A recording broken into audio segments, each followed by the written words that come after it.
নুরুর দৃষ্টি ছিল বরাবর খাটের প্রতি। হঠাৎ সে থমকে দাঁড়িয়ে বললে, খুড়ো, মরা যেন নড়ে উঠল। নুরুর হাতের কাজ শেষ হয়েছিল, কোদালটা ছুঁড়ে ফেলে দিয়ে বললেন, তোর মতো ভীতু মানুষ আমি কখনো দেখিনি রে নুরু। বেটার ছেলে, তুই আসিস কেন না এসব কাজে? শ্রদ্ধেয় শ্রোতাগণ, প্রতি বৃহস্পতিবার মজার মজার গল্পের স্বাদ পেতে আমাদের দি গল্পের জগৎ ইউটিউব চ্যানেলটিকে লাইক, শেয়ার এবং সাবস্ক্রাইব করুন ও বেল আইকনটিকে অবশ্যই ক্লিক করুন। প্রিয় শ্রোতাগণ, আপনাদের জন্য আমাদের আজকের নিবেদন বিখ্যাত কথা সাহিত্যিক শরৎচন্দ্র চট্টোপাধ্যায়ের লেখা লালু গল্পের অবলম্বনে লালুর শ্মশান যাত্রা। গল্পে বিভিন্ন চরিত্রে যারা রয়েছেন তারা হলেন দিলীপ, নিতাই, রনি এবং গৌতম। আমাদের শহরে তখন শীত পড়েছে। হঠাৎ কলেরা দেখা দিলে তখনকার দিনে ওলা ওঠার নামে মানুষে ভয়ে হতজ্ঞান হতো। কারো কলেরা হয়েছে শুনতে পেলে সে পাড়ায় মানুষ থাকতো না। মারা গেলে দাহ করার লোক মেলা দুর্ঘট হতো। কিন্তু সে দুর্দিনেও আমাদের ওখানে একজন ছিলেন যার কখনো আপত্তি ছিল না। গোপাল খুড়ো তার নাম। জীবনের ব্রত ছিল মরা পোড়ানো। কারো অসুখ শক্ত হয়ে উঠলে তিনি ডাক্তারের কাছে প্রত্যহ সংবাদ নিতেন। আশা নেই শুনলে খালি পায়ে গামছা কাঁধে তিনি ঘণ্টা 2 পূর্বেই সেখানে গিয়ে উপস্থিত হতেন। আমরা জন কয়েক ছিলাম তার চেলা। মুখ ভার করে বলে যেতেন, ওরে, আজ রাত্রিটা একটু সতর্ক থাকিস, ডাকলে যেন সাড়া পায়, বুঝলি? রাজদুয়ারে শ্মশান শাস্ত্রবাক্য মনে আছে তো তোদের? আগে আছে বই কি, আপনি ডাক দিলেই আমরা গামছা সমেত বেরিয়ে পড়ব। বেশ বেশ, এই তো চাই। এর চেয়ে পূর্ণকর্ম সংসারে নেই, বুঝলি রে? আমাদের দলের মধ্যে ছিল লালু একজন। ঠিকেদারির কাজে বাইরে না গেলে সে কখনো না বলতো না। সেদিন সন্ধ্যাবেলা বিষণ্ণ মুখে খুড়ো এসে বললেন, বিষ্ণু পণ্ডিতের পরিবারটা বুঝে রক্ষা পেল না রে। সবাই চমকে উঠলাম। অতি গরিব বিষ্ণু ভট্টাচার্যের কাছে বাংলা স্কুলে আমরা ছোটবেলায় পড়াশোনা করতাম। নিজে সে চিররুগ্ন এবং চিরদিন স্ত্রীর প্রতি একান্ত নির্ভরশীল। জগতে আপনার বলতে কেউ নেই। তার মতো নিরীহ অসহায় মানুষ সংসারে আমি দেখিনি। রাত্রি আন্দাজ 8টা হবে। দড়ির খাটে বিছানা সমেত পণ্ডিত গৃহিণীকে আমরা ঘর থেকে উঠানে নামালাম। পণ্ডিত মশাই ফ্যাল করে চেয়ে রইলেন। সংসারে কোনো কিছুর সঙ্গে সে চাহনির তুলনা হয় না এবং সে একবার দেখলে সারা জীবনে ভোলা যায় না। মৃতদেহ তোলবার সময় পণ্ডিত মশাই আস্তে আস্তে বললেন, আমি সঙ্গে না গেলে মুখাগ্নির কি হবে রে? কেউ কিছু বলবার আগে লালু বলে উঠল, ও কাজটা আমি করে দেবো পণ্ডিত মশাই। আপনি আমাদের গুরু, সেই সম্পর্কে উনি আমাদের মা, বুঝলেন, করে দেবো। আমরা সবাই জানতাম শ্মশানে হেঁটে যাওয়া তার পক্ষে অসম্ভব। বাংলা স্কুল মিনিট 5 পথ। হাঁপাতে হাঁপাতে সেটুকু আসতেও তার আধ ঘন্টার বেশি সময় লাগতো। পণ্ডিত মশাই একটু চুপ করে থেকে বললেন, নিয়ে যাবার সময় ওর মাথায় একটু সিঁদুর পরিয়ে দিবি নে রে লালু? নিশ্চয়ই দিব পণ্ডিত মশাই, নিশ্চয়ই দিব। এ কথা বলেই এক লাফে সে ঘরে ঢুকে কৌটো বার করে আনলো এবং যত সিঁদুর ছিল সমস্তটা মাথায় ঢেলে দিলে। বলো রে হরিবল, বলো রে হরিবল, বলো রে হরিবল, বলো রে। হরিবল দিয়ে আমরা গৃহ হতে গৃহিণীর মৃতদেহ চিরদিনের মতো বার করে নিয়ে এলাম। পণ্ডিত মশাই খোলা দোরের চৌকাঠে হাত দিয়ে তেমনি চুপ করে দাঁড়িয়ে রইলেন। গঙ্গার তীরে শ্মশান অনেক দূর, প্রায় ক্রোশ 3। সেখানে পৌঁছে যখন আমরা সব নামালাম তখন রাত 2টো। লালু খাট ছুঁয়ে মাটিতে পা ছড়িয়ে বসল। কেউ কেউ যেখানে সেখানে শ্রান্তিতে চিত হয়ে শুয়ে পড়ল।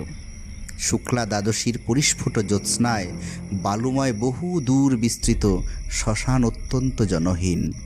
গঙ্গার ওপার থেকে কনকনে উত্তরে হাওয়ার জলে ঢেউ উঠেছে। তার কোনোটা লালুর পায়ের প্রায় নিচে পর্যন্ত আছাড় খেয়ে পড়ছে। শহর থেকে গরুর গাড়িতে পোড়াবার কাঠ আসে। কি জানি সে কতক্ষণে পৌঁছবে। 8 ক্রোশ দূরে পথের ধারে ডোমদের বাড়ি। আসার সময় আমরা তাদের হাঁক দিয়ে এসেছি, তাদের আসতেই বা না জানি কত দেরি। সহসা গঙ্গার ওপারে দিগন্তে একটা গাঢ় কালো মেঘ উঠে প্রবল উত্তুরে হাওয়ায় হু হু করে সেটা এপারে ছুটে আসতে লাগলো। গোপাল খুড়ো সভয়ে বললেন, লক্ষণ, ভালো দেখছে না রে, বৃষ্টি হতে পারে। এই শীতে জলে ভিজলে আর রক্ষে থাকবে না।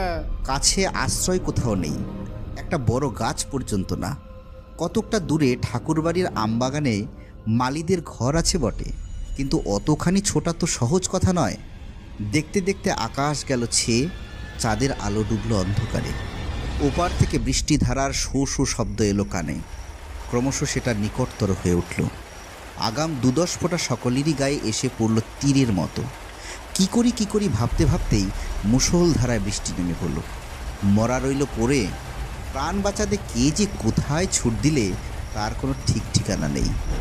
জল থামলে ঘণ্টাখানেক পরে একে একে সবাই ফিরে এলাম।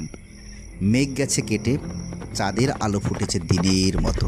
ইতিমধ্যে গরুর গাড়ি এসে পৌঁছে গেছে। গারোয়ান কাঠ আর সপ্তাহের অন্যান্য উপকরণ নামিয়ে দিয়ে ফিরে যাবার উদ্যোগ করছে, কিন্তু ডোমদের দেখা নেই।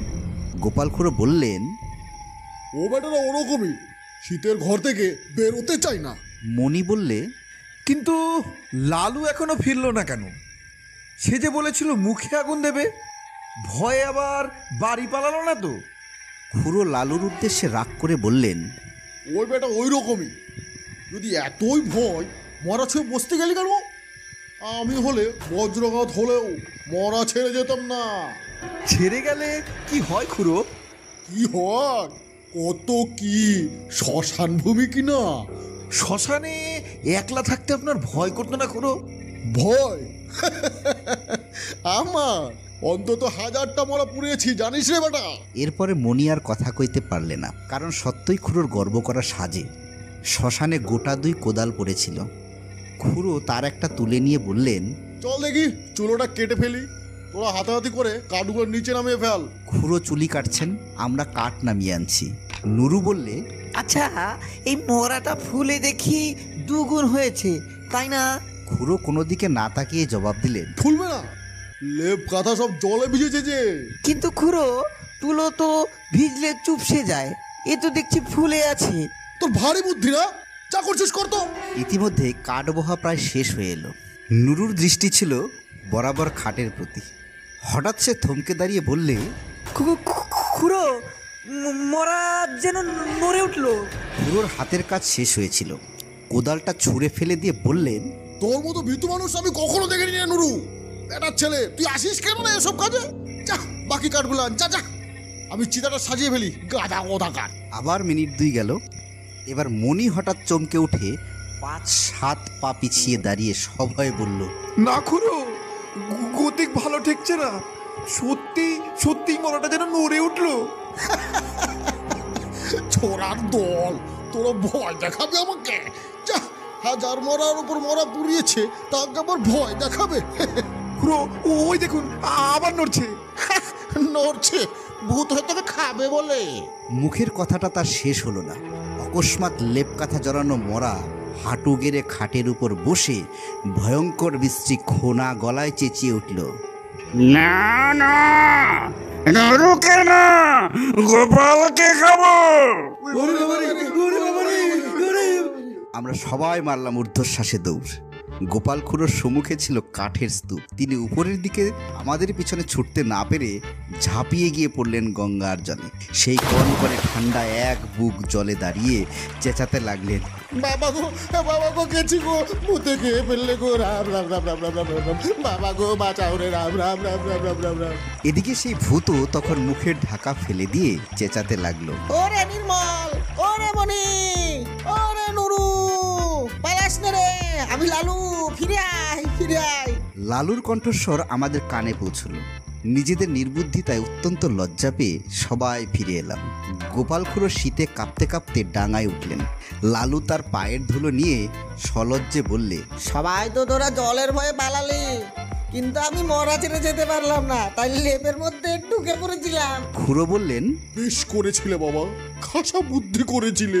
এখন যাও, ভালো করে গঙ্গা মাটি মেখে চান করো গে। এমন শয়তান ছেলে আমি আমার জন্মে দেখিনি। তিনি কিন্তু মনে মনে তাকে ক্ষমা করলেন। বুঝলেন এত বড় ভয়শূন্যতা তার পক্ষেও অসম্ভব। এই রাতে একাকী শ্মশানে কলেরার মরা, কলেরার বিছানা, এসব সে গ্রাহ্যই করলে না। মুখে আগুন দেবার কথায় খুড়ো আপত্তি করলেন, না, সে হবে না। ওর মা শুনতে পেলে আর আমার মুখ দেখবেন না। সপ্তাহ সমাধা হলো। আমরা গঙ্গায় স্নান সেরে যখন বাড়ি ফিরলাম তখন সেইমাত্র সূর্যোদয় হয়েছে।